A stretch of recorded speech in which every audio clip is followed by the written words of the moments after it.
I thought cheating was the worst betrayal, until I learned my new girlfriend kills people who betray her. The night I found out felt like stepping into someone else's nightmare. I should have been broken already, from the moment I caught my ex pressed against another man, her hands on him like they were mine only hours before. That betrayal was enough to hollow me out, enough to make me swear I'd never let anyone that close again. But then came her. The model. A woman too perfect for reality, glossy lips, eyes that could peel away every excuse I ever told myself. She was the kind of woman you only see in magazines, yet somehow, she wanted me. She listened when I spat out my heartbreak, when I cursed my ex's name, when I swore I'd never forgive betrayal. She didn't just agree. She smiled, slow, sharp, and whispered, "Neither do I." I thought it was dramatic, maybe even charming. But I was wrong. She meant it. Because when I told her everything, she didn't ask if I wanted revenge. She asked if I wanted blood. My name doesn't matter. Not really. What matters is the way she made me believe in forever. Her name was Claire. To me, she was more than a girlfriend, she was the axis my world spun around. Everything about her felt like sunlight breaking through blinds after a long night. Her laugh had that careless, bell-like ring to it that made strangers turn their heads. Her eyes had a way of seeing right through me, stripping away every defense I thought I had. I wasn't the type to believe in love at first sight, but Claire, she changed that. We met in the most ordinary way, standing in line at a coffee shop, both of us reaching for the same last blueberry muffin. She smiled at me, and I swear, in that instant, I would have given her the whole bakery just to keep that smile aimed at me. "Guess you'll have to settle for a banana nut," she teased, handing me the muffin anyway. That's how it started. A stolen pastry, a conversation that lingered longer than it should have, and the feeling that something bigger was pulling me toward her. The months after felt like a blur of small, perfect moments. Late-night drives with the windows down, the smell of rain in the air as she sang along, off-key, but beautiful, to songs only she remembered the lyrics to. Saturday mornings where she stole the covers and mumbled half asleep, "Stay 5 more minutes," until 5 turned into 50. Evenings where she'd sit cross-legged on my bed, studying, while I brought her tea and pretended to read but only watched her mouth curl when she was lost in thought. We had this stupid inside joke about her bad cooking. She could burn water, and somehow she managed to once. I never let her live it down. Every time she'd step into the kitchen, I'd hold up the fire extinguisher and grin. "You're impossible," she'd laugh, shoving my shoulder. "Impossible, but alive. Which is more than I'll be if I let you near the stove." It sounds so small, so ordinary, but those little things stitched themselves into my soul. I thought I was the lucky one. She made me feel like I had more than I deserved. And because of that, I gave everything I had to her. When she wanted to chase her dream of becoming a graphic designer, I was there. I stayed up nights helping her polish portfolios, printing them out at 3 a.m. because she had a last-minute interview. I skipped nights out with friends, canceled plans, and even turned down a chance to relocate for a better job, because that would have taken me too far from her. "You didn't have to do that," she said once, after I'd driven 3 hours to surprise her with dinner when she was pulling an all-nighter. I brushed it off with a smile. "Of course I did. You're worth it, Claire." Her eyes softened then, glassy with something that looked like forever. She leaned her head on my shoulder, whispering, "I don't deserve you." And I laughed, kissing her temple. "That's where you're wrong. You're all I'll ever need." At the time, I meant it. Every word. Because the truth is, I wasn't perfect. I wasn't rich or extraordinary. But I loved her with a devotion that felt unbreakable. I thought if I poured enough of myself into us, she'd see I was someone she could build her life with. That belief made me blind. I remember one winter night, snowfall outside, the kind that muffles the world. We were wrapped in blankets on her couch, a fire flickering in the corner. She looked at me like she was memorizing my face, fingers brushing against my cheek. Promise me something, she said softly. What? That you'll never leave. That no matter what, you'll fight for us. I took her hand then, pressed it against my chest so she could feel my heartbeat. I thought you were my forever, Claire. I'll never stop fighting. She smiled, slow and tender, and kissed me like she believed it too. Those words haunted me later, when the truth finally surfaced. Because when you give someone everything, your time, your sacrifices, your trust, you don't expect them to tear it apart with someone else's hands. You don't expect the girl who swore forever to replace you with another face, another body, another name whispered in the dark. But back then, I couldn't see it. All I saw was the girl I loved, the girl I protected, the girl I built my life around. And that's what made the betrayal cut so deep. It wasn't just that she cheated. It was that she took all the pieces of me I gave her, every late night, every sacrifice, every ounce of belief, and proved that they meant nothing at all. That's why I tell you this from the beginning. I thought cheating was the worst kind of betrayal. I thought nothing could hurt more. But I hadn't met her yet. The woman who would turn my heartbreak into fuel. The woman who would look me in the eyes and tell me that betrayal deserves more than tears, it deserves punishment. The woman who taught me revenge isn't about healing. It's about blood. The first crack was small. Almost invisible. It started with the phone. Claire had never been the type to guard hers. She'd leave it lying face up on the coffee table when she went to shower, notifications flashing across the screen. I never cared to look, it wasn't even a temptation. That's how much I trusted her. But then, one evening, I noticed the change. We were sitting on the couch, half watching some Netflix comedy neither of us really cared about. Her phone buzzed on the armrest beside her. She snatched it up so fast, I thought she'd burned herself on it. "Who's that?" I asked casually, not really expecting an answer. She forced a smile, eyes darting too quickly back to the TV. "Just work." Work. That word would become her shield, her excuse for everything. At first, I didn't question it. She was ambitious. I admired that. She just landed a new client, and I knew it meant long nights and constant communication. But as the days passed, the excuses grew heavier, harder to ignore. She started taking her phone with her into the bathroom. She kept it face down on the table. She set new passcodes, little locks I had never seen before. I told myself it didn't matter. She had every right to privacy. I wasn't some jealous control freak. Still, the unease began to settle in my chest, a quiet itch I couldn't scratch. The second crack came at dinner. We used to have a ritual. Friday nights were ours. No matter how busy we were, no matter what, we carved out that one evening. Sometimes it was takeout and bad movies, sometimes it was a nice dinner out, sometimes it was just sitting in the car eating fast food in the parking lot, talking for hours. But then one Friday, she texted me at the last minute, "Sorry, can't make it. Busy with work." Rain check. I tried not to be disappointed.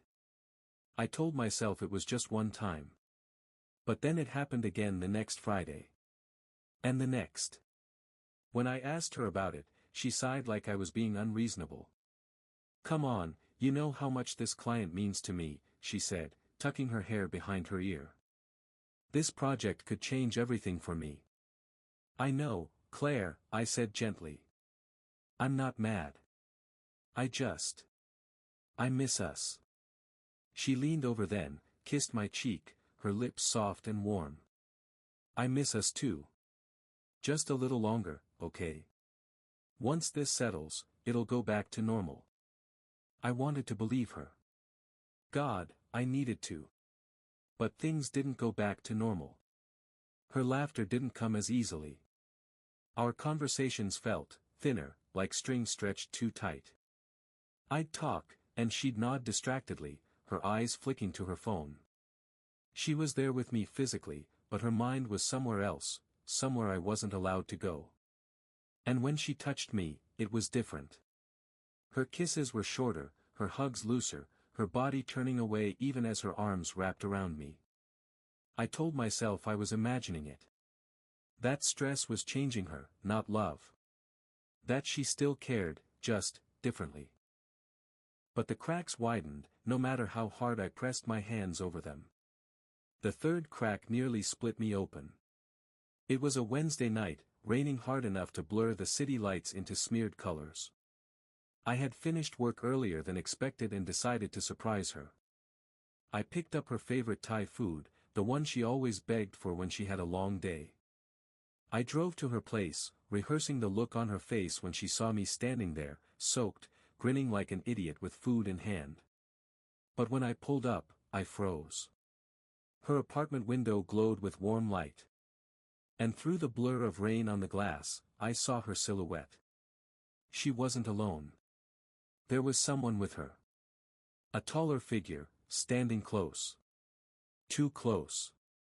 I couldn't make out the details, just shapes, shadows, a hand brushing against her arm.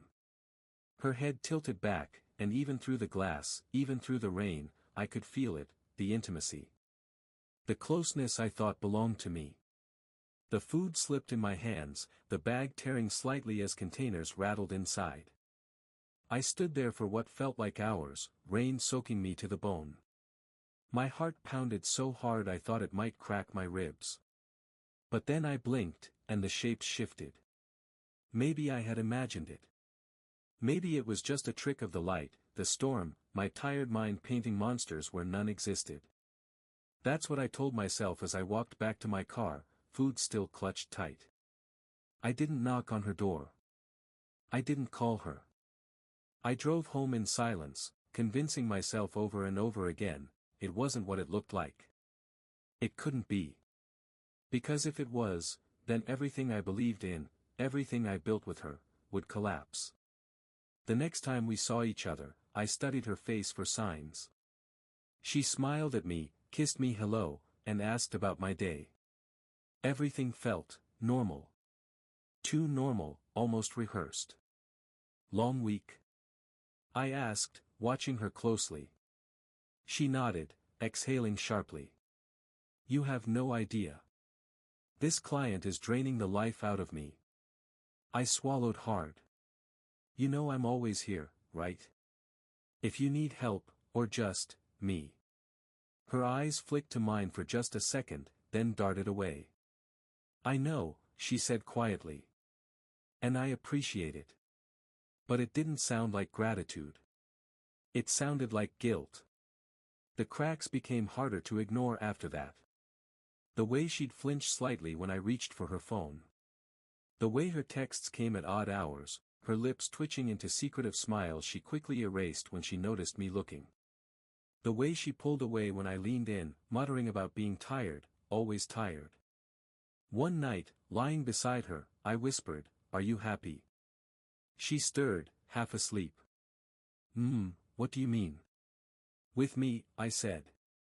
My voice cracked, softer than I wanted. "Are you happy with us?" For a long moment, she didn't answer. Then she rolled over, facing away from me, her voice muffled by the pillow. "Of course I am. Go to sleep." But I stayed awake, staring at the ceiling. Listening to her even breathing, wondering if it was a lie. Doubt ate at me like acid. But love kept me still. Because I loved her.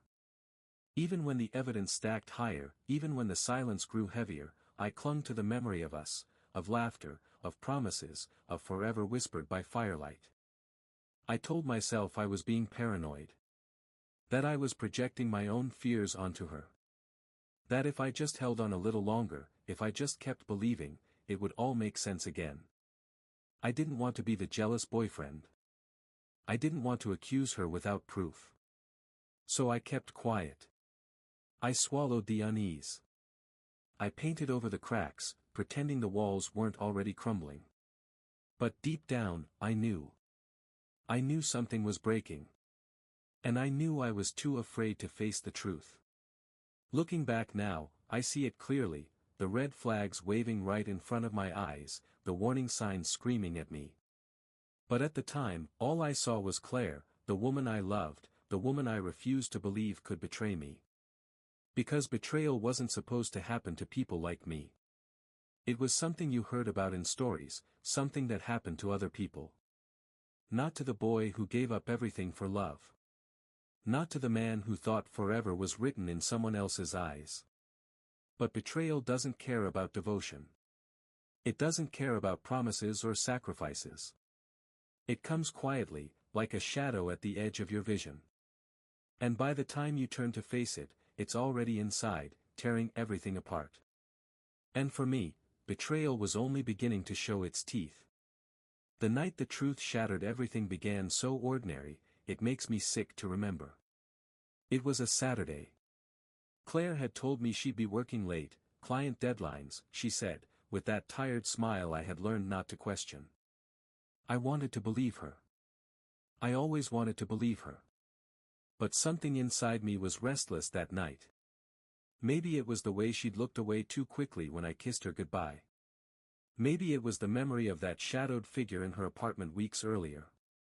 Or maybe it was just that itch in my gut that wouldn't let me breathe. So I drove. I told myself it was nothing, just a surprise, a gesture to remind her I was still here. I picked up her favorite flowers, the ones she once said reminded her of her grandmother's garden. White lilies. I rehearsed what I'd say, how she'd smile, how maybe, for once, the distance between us would shrink again.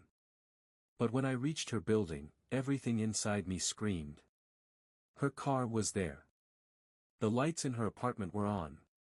And there was another car parked beside hers, one I recognized. It belonged to Daniel. Daniel. My friend. My drinking buddy. The guy I had introduced her to at one of our get-togethers months ago. He was harmless, or so I thought. Harmless, funny, a little too charming at times, but I never worried. Not about him. Until that moment. The flowers in my hand felt heavy, absurd. My heart thudded so loud it drowned out the street noise.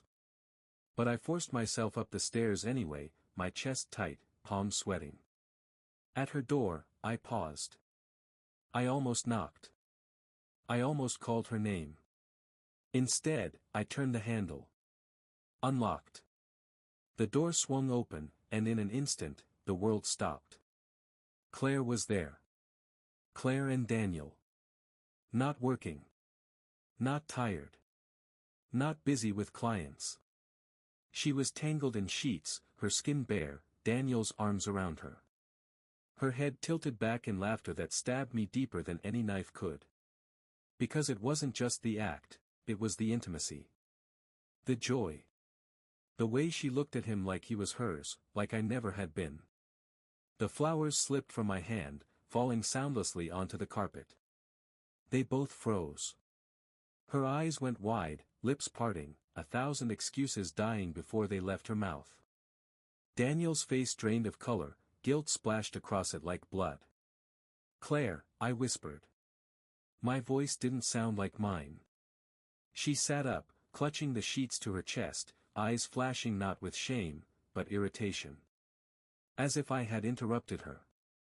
What are you doing here? She demanded, her voice sharp, cold.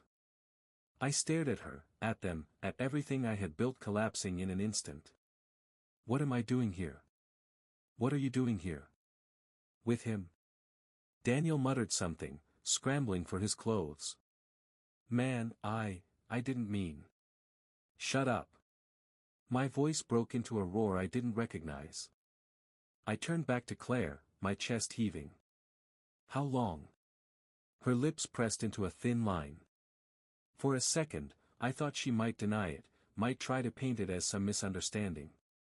But instead, she sighed, rolling her eyes like I was the one being unreasonable. Does it matter? The words hit harder than the betrayal itself. Does it matter? I stumbled back, my legs weak, my heart tearing in half. I gave up everything for you, I said hoarsely. My time, my chances, my life, Claire. I thought you were my forever. She stared at me, unflinching. And maybe that's the problem. You smothered me. You put me on this pedestal I never asked for. Daniel, he sees me differently. Differently? I laughed, broken and bitter. Differently enough to screw you behind my back. Her eyes narrowed. Maybe different enough to make me feel alive. Something you stopped doing a long time ago. That was it. The knife twisted all the way in. I couldn't breathe. My vision blurred, my hands shaking so violently I thought I'd collapse right there. Daniel tried again, voice low, pleading. I'm sorry, man. I never wanted to. But I didn't hear the rest. I couldn't. The walls were closing in, the air suffocating me. Without another word, I turned and walked out. Her voice followed me down the hall, sharp and final. Don't come back. I don't remember the drive home. I don't remember how I made it through my front door. What I remember is the silence. The crushing, unbearable silence of a life emptied in a single night. I sat on my bedroom floor for hours, staring at nothing, the lilies still clutched in my hand, their petals bruised and broken. I thought about every sacrifice, every promise, every night I stayed awake helping her chase her dreams. I thought about the firelit whispers of forever, the vows of never leaving. And I thought about her laughter in his arms. The self-loathing came fast. Maybe she was right. Maybe I had smothered her. Maybe I wasn't enough. Maybe love wasn't enough. I looked in the mirror and didn't recognize the man staring back. Hollow eyes, cracked lips, a face carved with betrayal. I wondered if I mattered at all. The days after blurred together. Work, food, sleep, none of it meant anything. I drank too much, slept too little. I avoided friends, avoided questions. I was drowning, and no one could see me slipping under. Until the night I met her. It was at a bar, one I stumbled into half-drunk, searching for something to dull the ache. The air was thick with smoke and cheap perfume, the music low, conversations buzzing like insects. And then she appeared. Tall, striking, impossible to ignore. She moved through the room like the world bent around her. A model, unmistakably, a face too perfect for this place, lips like sin, eyes like knives wrapped in velvet. She slid onto the stool beside me, her perfume wrapping around me like smoke. You look like hell, she said, her voice smooth, amused. I gave a bitter laugh. Thanks. Just what I needed to hear. She tilted her head, studying me like I was some puzzle she'd already solved. Heartbreak? I blinked at her. Is it that obvious? Her smile curved, sharp and knowing. It always is. Especially when it's betrayal. The word stung, cutting deeper than the liquor in my veins. How do you know? Because I've seen it, she said simply. Her eyes flickered, something dark gleaming in them. And because I hate it. I frowned. Hate what? Betrayal. The way she said it was almost a whisper, but it carried weight, a promise, a threat. It's the one thing I can't forgive. Her gaze locked on mine, and for the first time in days, the hollow ache in my chest shifted, replaced by something else. Fascination. Fear. A spark I couldn't name. She leaned closer, her lips brushing the rim of her glass. Tell me who hurt you. And I did. I told her everything, about Claire, about Daniel, about the lies and the cracks and the night my world ended. I expected pity, maybe comfort. But she didn't flinch. She didn't soften. She listened, her eyes burning with something fierce. When I finished, she set her glass down and smiled. Good, she whispered. Now you understand. Betrayal deserves punishment. I stared at her, shivering though the bar was warm. Who was she? And why did I feel like meeting her was no accident at all? I remember the moment it became a plan as clearly as I remember the day I met Claire. It wasn't one dramatic lightning strike decision. It was a dozen small, poisonous agreements made in the dark between two people who wanted the same thing, only one of us understood how far they would go. We met every night for a week after that bar. At first it was casual, late drinks, cigarette smoke, the kind of conversation that slides from surface angling into something raw. She asked for details about the betrayal like a surgeon asking where the incision should be made, calm, clinical, curious. I told her. I told her the messy things I'd told no one, how I rearranged my whole life for Claire, how I stayed, how I rationalized, how I drove to her door and watched shadows through rain and let myself walk away without confronting the truth. I expected pity. I expected a shoulder. What I didn't expect was appetite. You were stupid to give her everything, she said the second night, leaning back on her bar stool like she was setting a scene. People who put all their chips on one person, they always lose more than their money. Her voice was smooth, but there was sharpness beneath it, an edge I couldn't look away from. You make it sound mercenary, I said. Maybe I am, she smiled. Or maybe I'm practical. She told me her name, Marina, but it felt like another title, model, mariner of high-fixation eyes, predator in a designer dress. She had this habit of pronouncing things like they were facts the world had overlooked. Betrayal was one of those facts. Why do you hate it so much? I asked one night, swaying slightly at the edge of a bar that smelled like spilled wine and cheap cologne. She set her glass down and watched me from under her lashes. Because betrayal is a choice disguised as instinct. It's cowardice masquerading as desire.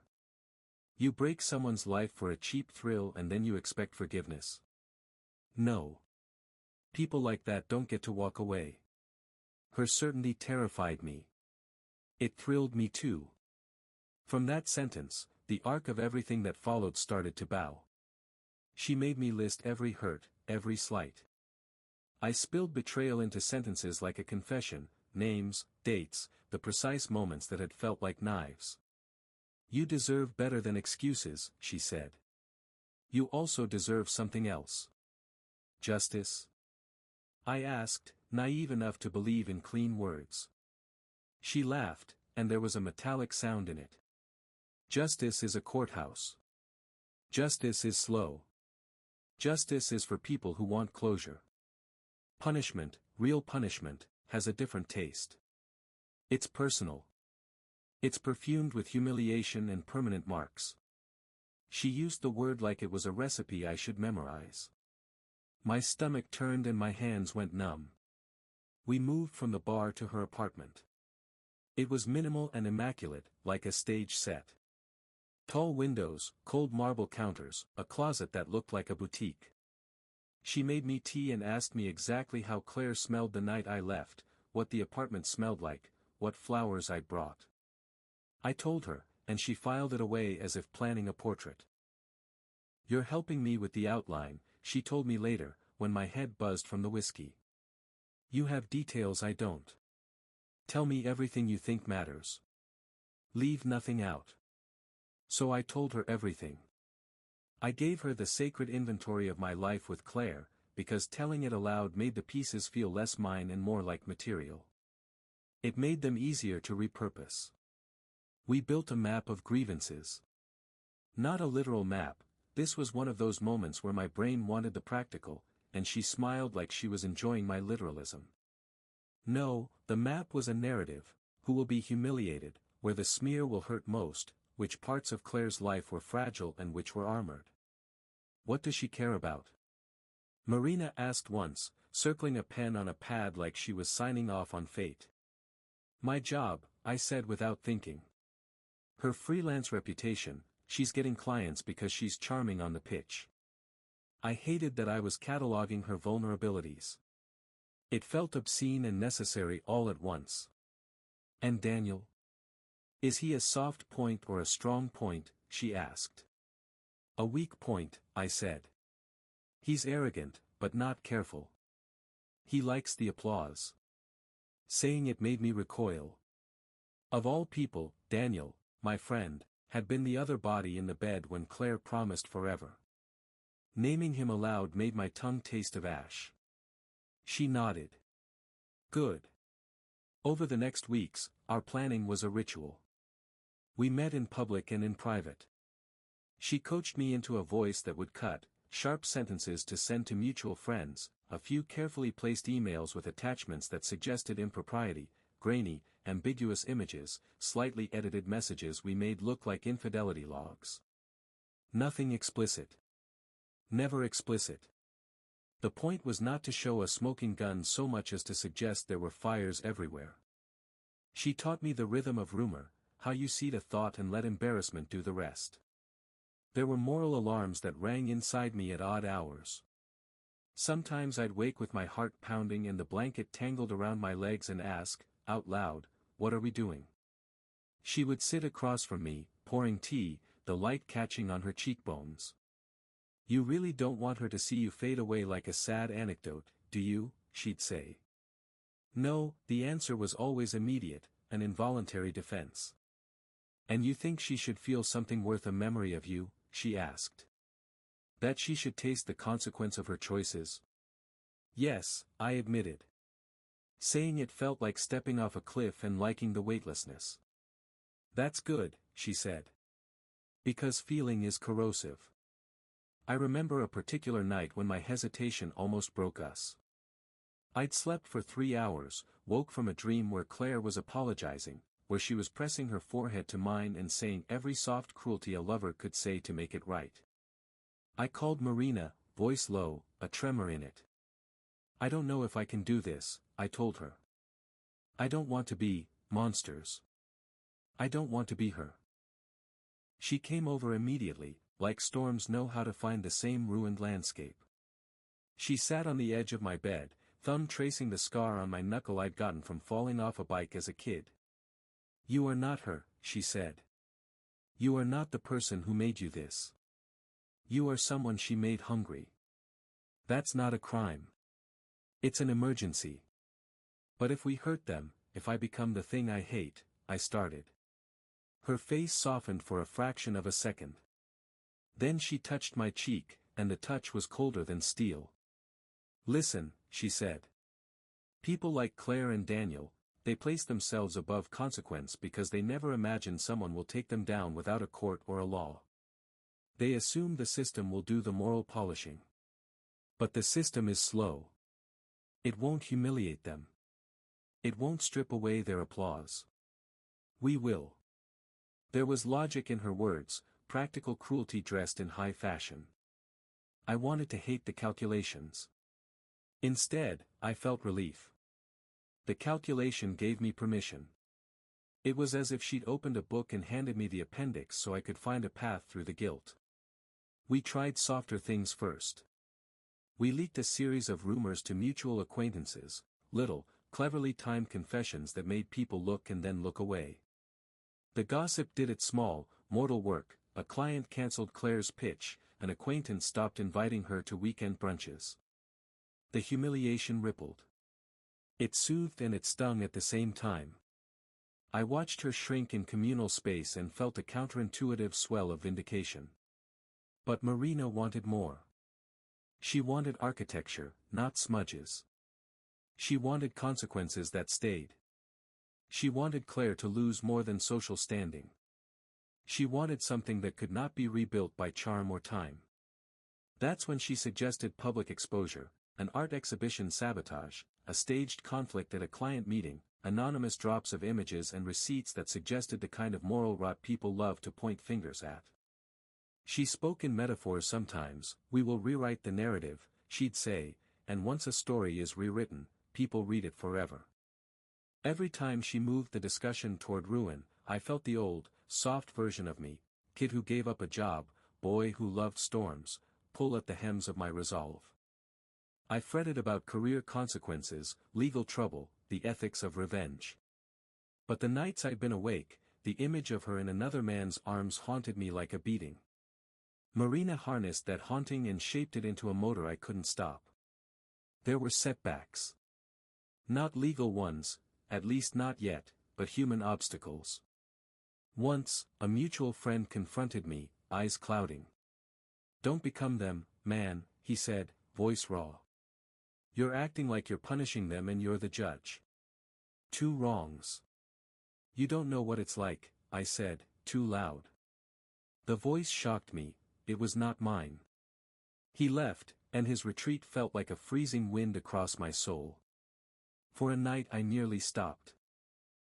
I went home and sat on my couch and thought of apologizing, of taking everything back.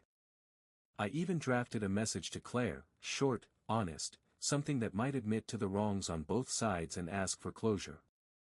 I set my phone down and slept on the draft. In the morning, it was gone. Marina would not allow it. She called me from her car, voice soft with impatience.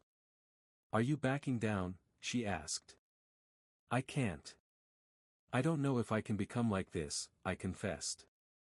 You already are, she said matter-of-factly. Not in action, yet. In feeling. Those knives in your heart don't get blunted overnight. But you can choose what you do with them. You can let them rust inside you, or you can use them to carve a place where she remembers you. She won't see you as a victim anymore. She'll see the consequences. Her words have followed me like a mantra. There were nights I hated her for them. There were days I hated myself for listening. But step by step it became less about Marina's voice and more about my own bloodthirst, the new hunger that had been birthed by betrayal. We rehearsed scenarios. Not explicit how-tos, Marina was careful about that. She never spoke about plans that could be executed in a manual. She preferred staging, suggestion, and reputational collapse. Still, what we schemed skirted lines I'd assumed I'd never cross. We created fake accounts, we seeded anonymous tips that hinted at embezzlement, we compiled discrepancies in Claire's invoices and reputation. We engineered moments of exposure, phone calls that would ring at the right time, social posts that would appear before a big pitch. The worst part? It worked. Small dominoes fell. Claire lost a client she'd been counting on. Daniel got called out at work for impropriety because someone remembered details of his character. Watching the initial crumble of their life was a cocktail, terrible, intoxicating, that burned and soothed. Every success narrowed whatever moral window I had open. Each humiliation fed the next plan. My reflection started to change. The edges where compassion used to sit became hard and practiced. Still, I had doubts. They weren't loud. They arrived like aftershocks, a pang when I passed a dog on the street, a sudden heaviness when a song about forgiveness played on the radio. Sometimes I'd wake and not recognize the man in my bed. He would stare at the ceiling and whisper apologies to a silence that had no ears. Marina watched me with a clinical empathy I found terrifying. One night I asked her, if this goes too far, if someone gets hurt, what then? She looked at me like I'd asked her whether she enjoyed sunrise. Then we live with the shape of what we did, she said. People live with decisions all the time. Some decisions make you someone else. You either accept that new self and move forward, stronger, precise, or you let that new self eat you from the inside.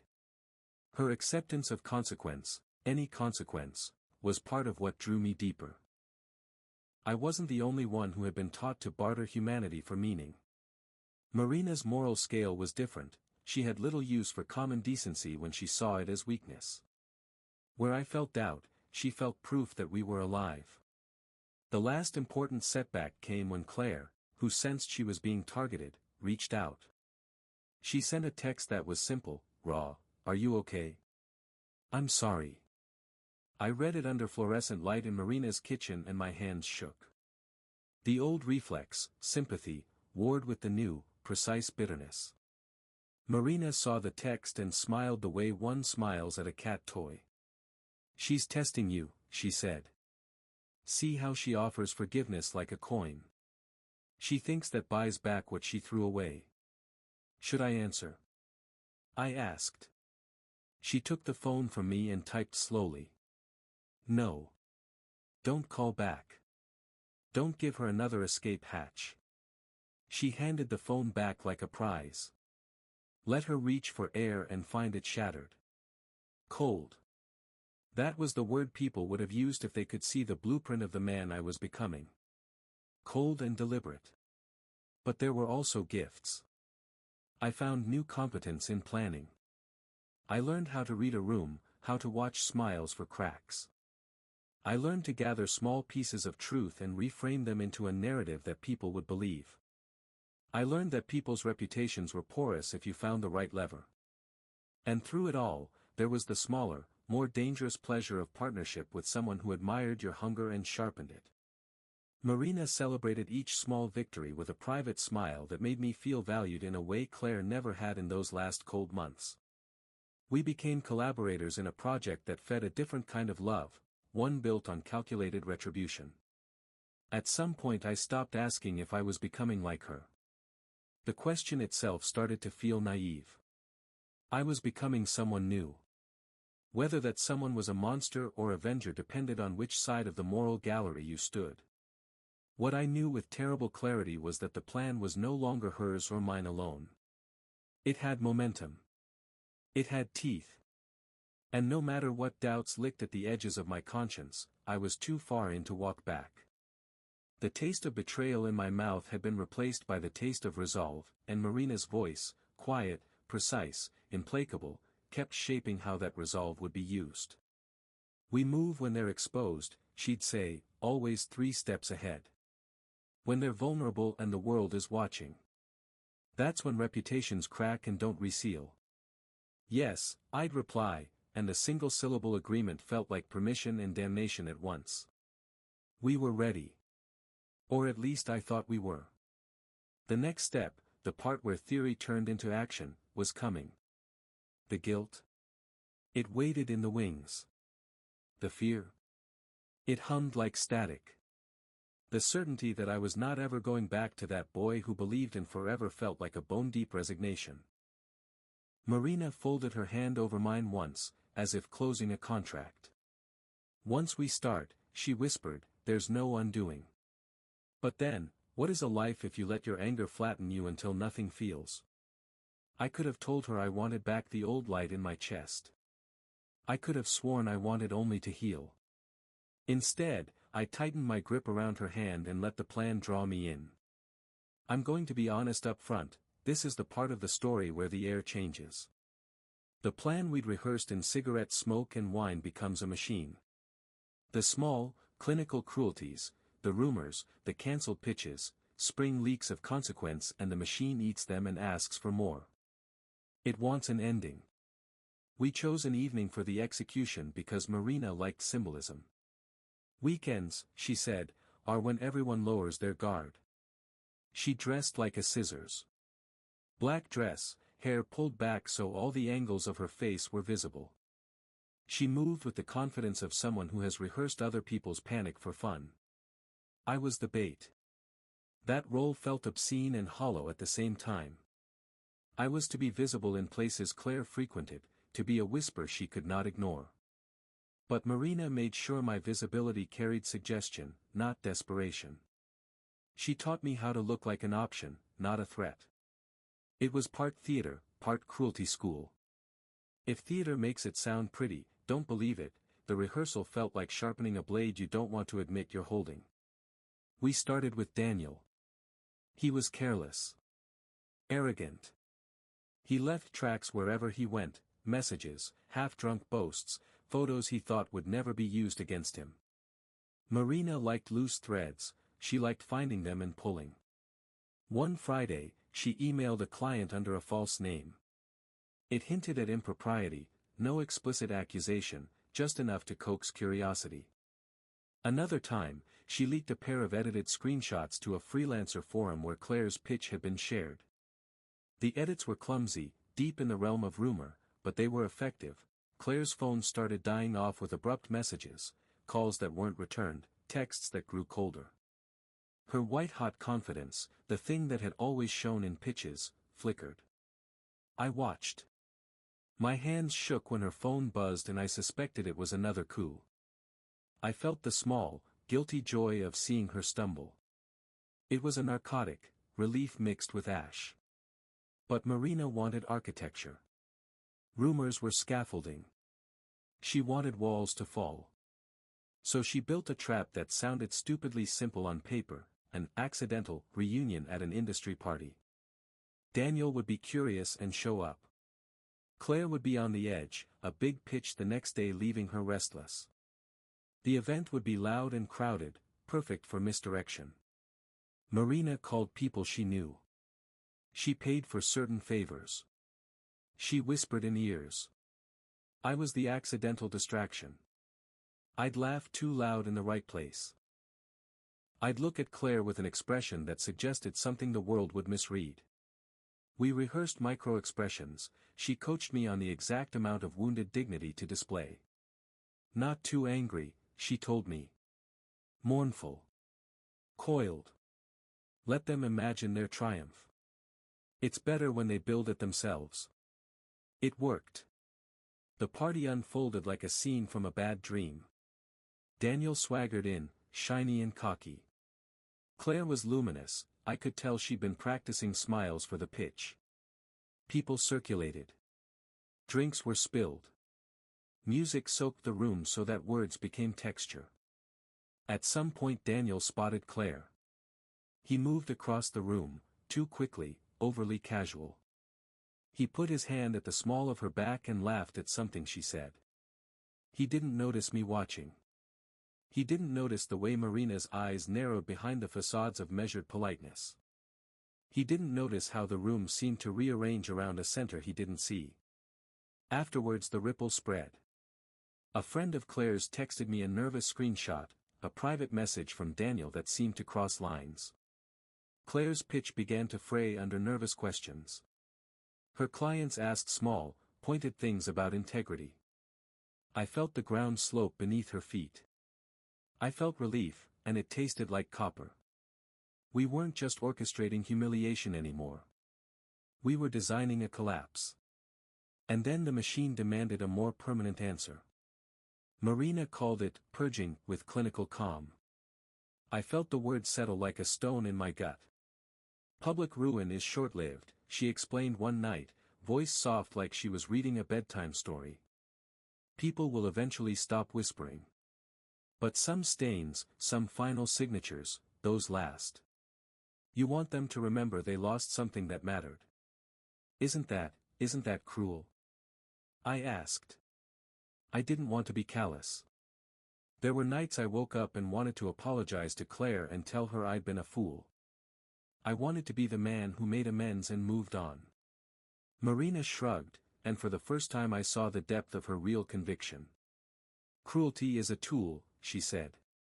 We're not here to be kind. We're here to balance a ledger. Balance. Ledger. Both words sounded like decimal points in a bank I didn't want an account at, yet they fit me. The plan became bolder. We started cutting away more than reputations. We wanted leverage, something to make Claire and Daniel break publicly and spectacularly, a staged evidence leaked time to the pitch, a manipulated conversation sent to a client, an anonymous call to a reporter with hints but never a full story. All of it was designed to create a crescendo. The crescendo would be the night before Claire's big meeting, because timing matters to the cruel.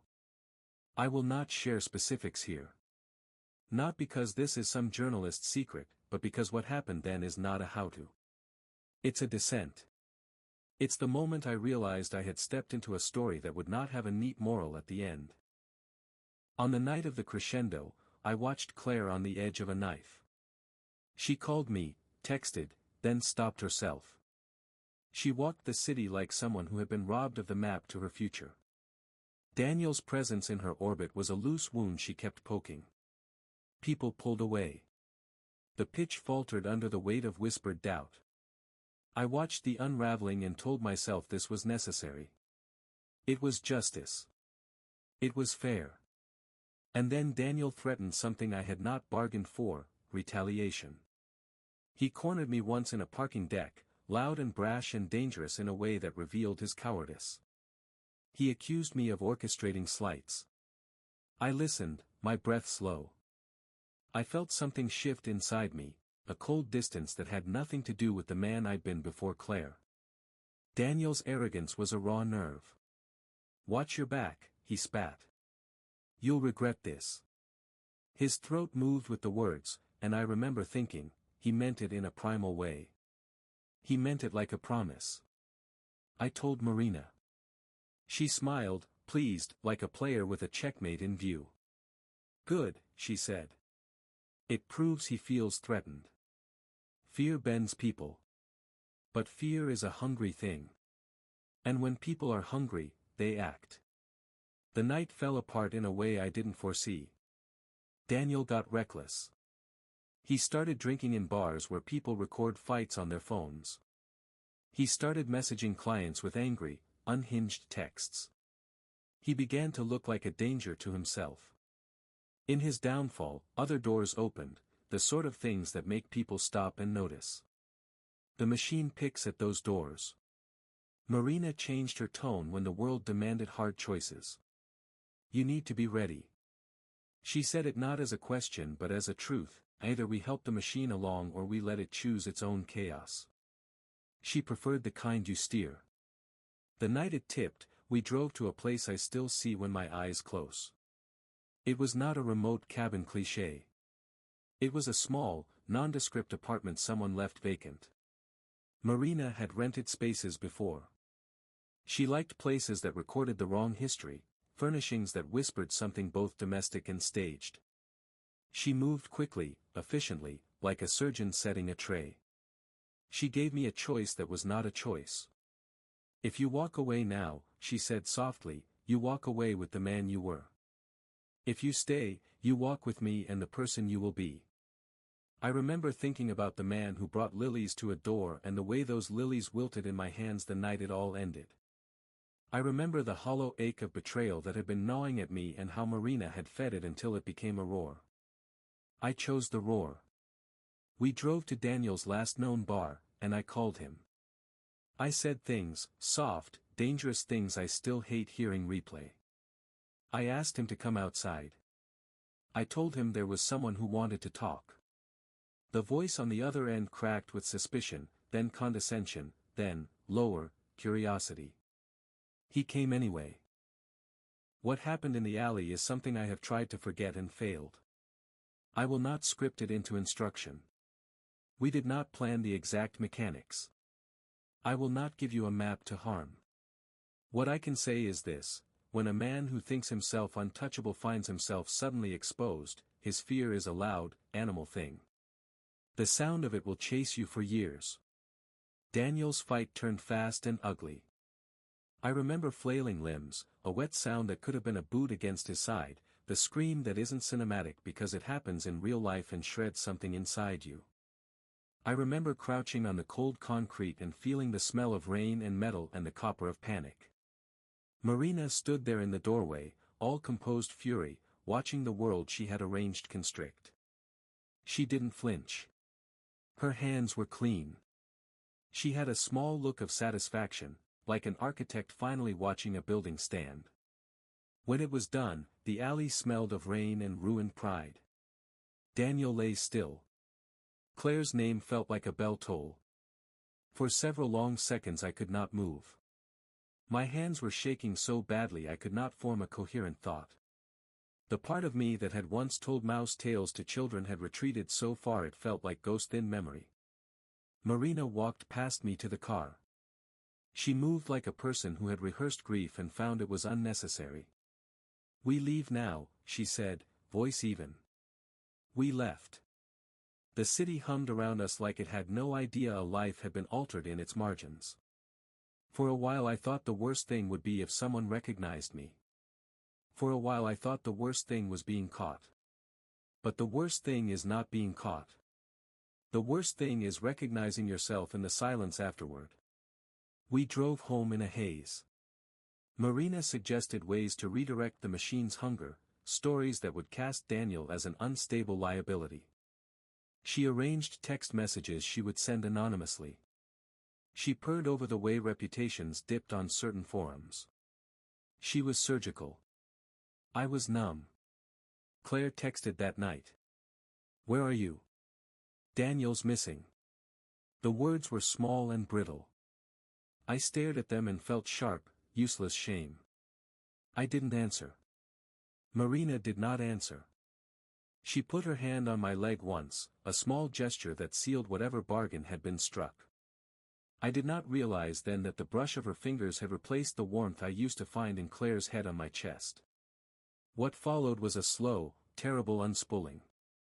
The police asked questions.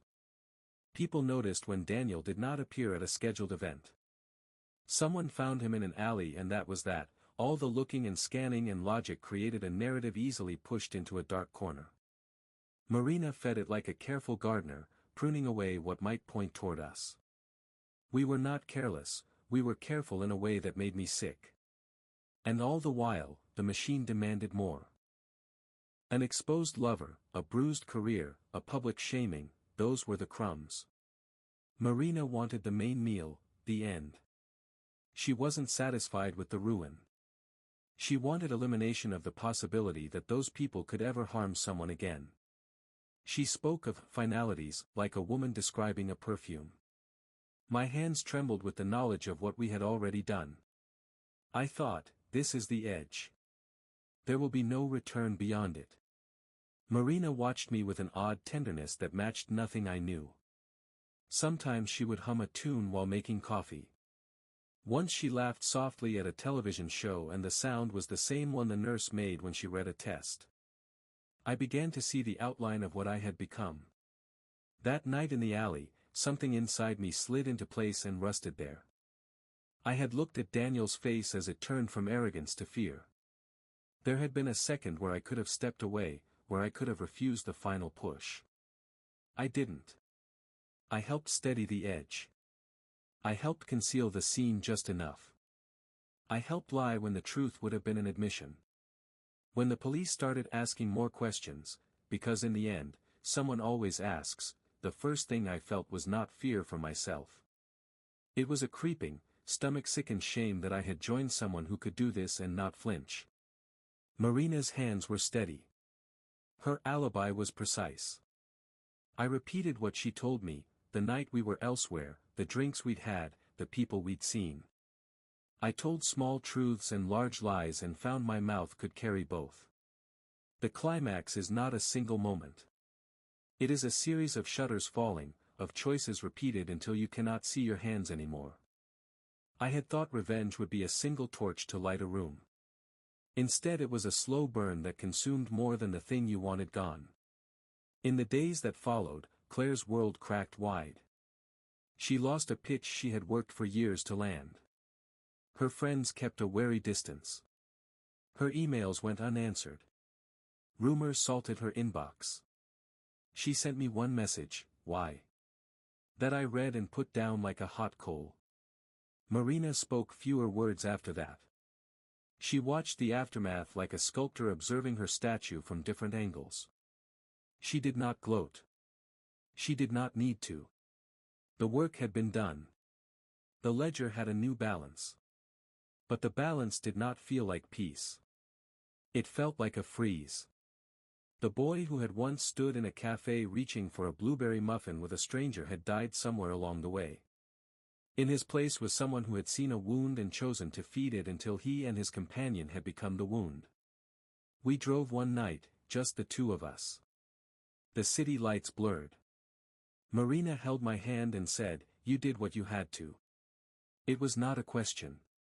It was a verdict. Did I? I asked, and the voice that answered was cracked and foreign.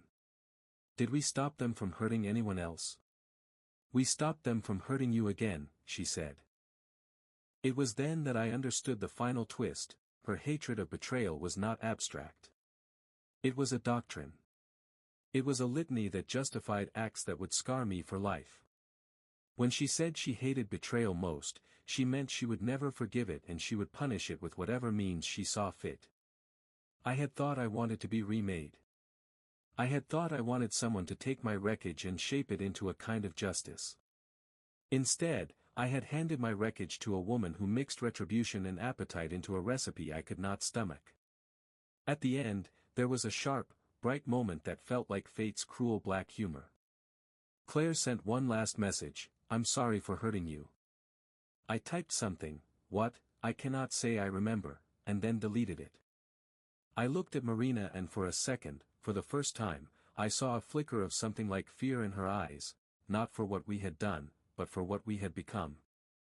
That night, when I lay awake and looked at the ceiling, I thought of the lilies in my hand and the way they had wilted. I thought of Daniel's face and Claire's small, brittle messages. I thought of Marina, who had taken betrayal and turned it into a god. There's no neat ending to this part of the story. There's no applause. There is only the knowledge that I crossed a line that cannot be uncrossed, and the steady, terrible understanding that the person who sat beside me with her cold hands had more to teach me about finalities than I ever wanted to know. If you want a moral, if you want a last, tidy sentence, here it is, brutally simple: revenge changes you. Sometimes it carves you into someone you barely recognize. Sometimes it hands you a partner who smiles when the world burns. And sometimes, the price of feeling powerful again is the ability to live with what you've done. I still don't know which of us was more dangerous, Claire for betraying or Marina for believing betrayal deserved blood. But I know this: the ledger balanced, and when it did, there was no one left to count the cost but me. The last scene plays in my head like a film reel I can't rewind, only replay. Not the alley. Not the party.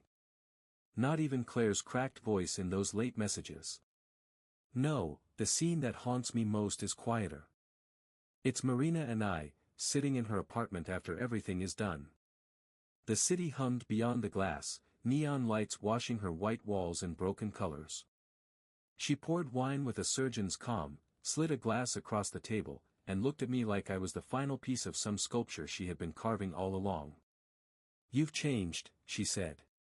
"I know." My voice was hoarse, drained, like someone else had spoken it. "Do you regret it?"